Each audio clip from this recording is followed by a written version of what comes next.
Hello Plant City, I'm Bill McDaniel, your city manager. Today, I'm at Bruton Memorial Library to showcase our outstanding facility and share with you a wonderful story about building great things in a small town as we celebrate World Read Aloud Day right here in our beautiful city. For 12 years, World Read Aloud Day has called attention to the importance of sharing stories by challenging participants to grab a book, find an audience, and read aloud. The global effort is now celebrated in over 173 countries and counting. World Read Aloud Day is all about bringing people together through stories. So today, I am sharing with you a book entitled Katie Woo's Neighborhood, Mr. Patel Builds. Chapter 1, Learning About Houses.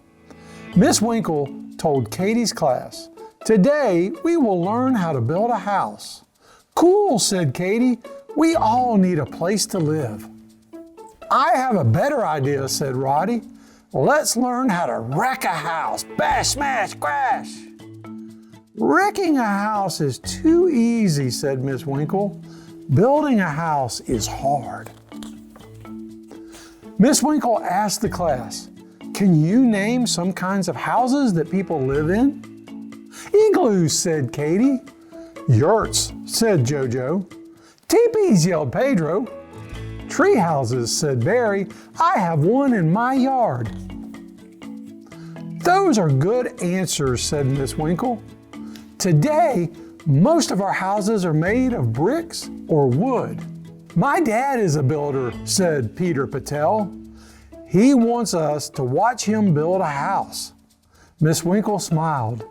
"It's a special house," she said. "I wonder why," said Katie. Chapter 2, Building a House.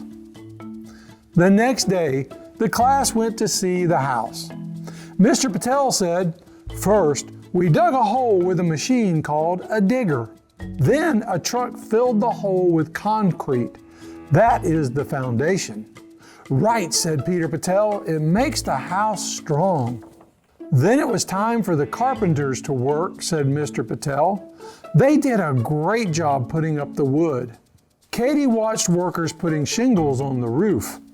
"These will keep out the rain," said Katie. "I hate a leaky roof." "This is a terrible house," yelled Roddy. "There are no toilets." "Don't be silly," said Peter.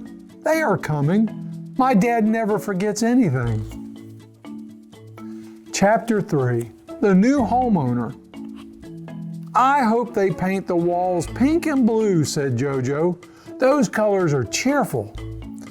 "Black is better," joked Pedro. "You can't see the dirt." "I want blue in the bedroom," said Miss Winkle, "and yellow in the kitchen." "That sounds terrific," said Katie. "But the person who lives here will decide." "Guess what?" said Miss Winkle. "I am that person. Mr. Patel is building this house for me." "Wow," said Katie. "Lucky you." "I'd like to see your house when it's finished," said Jojo. "With toilets and everything," yelled Roddy. "You will all see it," said Miss Winkle. "I'm inviting the class to my housewarming party." "Wowzee!" yelled Katie. A few weeks later, the house was ready. It was bright and cozy. Katie and Pedro and Jojo gave Miss Winkle flowers. Miss Winkle smiled even more when Mr. Patel and Peter gave her a cake. And what did the cake say? "Welcome home." The end. Thank you, Plant City, for joining me today and sharing in this great story. If you enjoyed it, or perhaps you want another book, you can check it out at our library or on myon.com.